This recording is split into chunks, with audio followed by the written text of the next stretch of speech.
Hey, Mike. What? Who's got next? What's good, y'all? It's your man Hezo, and welcome back to the Blacktop, where I always got next, you feel me? The Boston Celtics are now 3 games away from an NBA championship after an incredible comeback in the fourth quarter.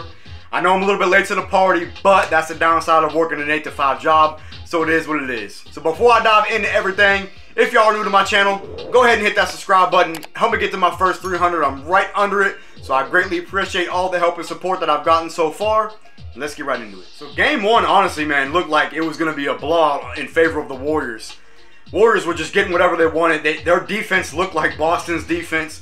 Curry was going nuts. He went, what, 21 in the first quarter, hit 6 threes in the first quarter, and they were just getting whatever they wanted, while Boston was really, they were hanging around, but they weren't really getting what they wanted. And Tatum played like, I don't even know. He didn't play well. He had a good game playmaking, but he just did not shoot the ball well. And if you're Jason Tatum, you got to be better, my boy. You got outplayed by Andrew Wiggins. That can't happen. Now, I get it. He was doing his job, playmaking, getting assists, good, getting the open shooters and all that, and that's great.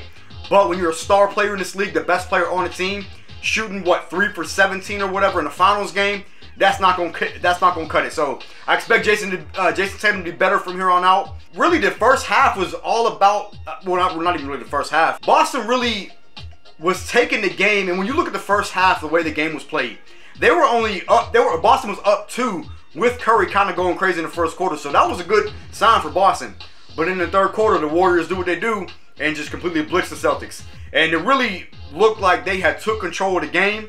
And I thought it was about to be over. I mean, even my fiance was like, oh yeah, the Warriors got this because she loves Curry. But I was like, man, if you don't get out of here with that shit. But the Celtics, they have been resilient all playoffs long.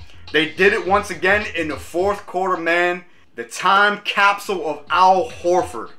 He just had an incredible game for his first game of the NBA Finals. Finished with what, 26 points, 6 for 8 from 3, and just was incredible in the fourth quarter. Shout out to Al Horford, man, former Hawk. Even though I don't love him anymore as a player because he kind of betrayed my boys, but it is what it is. I still would like to see this dude win the championship. He deserves it. Shout out to Derek White, man. He really stepped up, especially in the fourth quarter, was knocking down 3 after 3. Just was, I don't even know, man. Derek White was on crack again. Marcus Smart had a big fourth quarter, knocking down 3s. Jaylen Brown, once again, a huge fourth quarter for Jaylen Brown. Struggles all game, and then fourth quarter turns around, and in fourth quarter, Jaylen Brown is different. We've seen this before from JB. So, shout out to him as well. The Celtics just looked like a championship team in that fourth quarter. After a horrible third quarter, they really bounced back and just completely shut down the Warriors. I mean, the Celtics went on a, what, 17-0 run in the fourth quarter until they got points off free throws. The Warriors got points off free throws. I can't remember that exact how it played out, but I know they went on a 17-0 run, and it looked like they were not missing from 3. I think they started the quarter 6 for 6 from 3. It was like watching a game of 2K. They were making everything, and that's how Curry looked in the first quarter, but Boston weathered the storm. Curry really couldn't do anything. I think he only hit 1 3 the rest of the game after the eruption he had in the first quarter. Clay was pretty much neutralized for the most part. Jordan Poole was on the back of a milk carton. I don't know, man. Wiggins had a decent game, but Draymond didn't really do shit. Kevon Looney didn't really do shit. Iguodala was back in the lineup, which was cool to see. We'll see how much that's going to affect them going forward. He hit a big 3 down the stretch of the game, or not even really the stretch of the game. It was actually, I think, in the third quarter, at the end of the quarter. Celtics were going down 12 going into the fourth quarter, and they just took over. Outscored the Warriors, what, 40-16, I think, in the fourth quarter. And that was with Jason Tatum, your best player, shooting 3 for 17 from the field.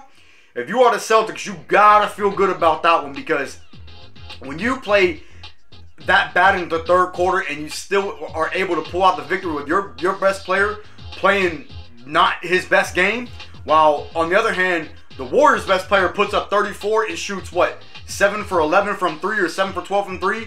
Pretty great game for Curry if you ask me, but a lot of those points came in the first quarter.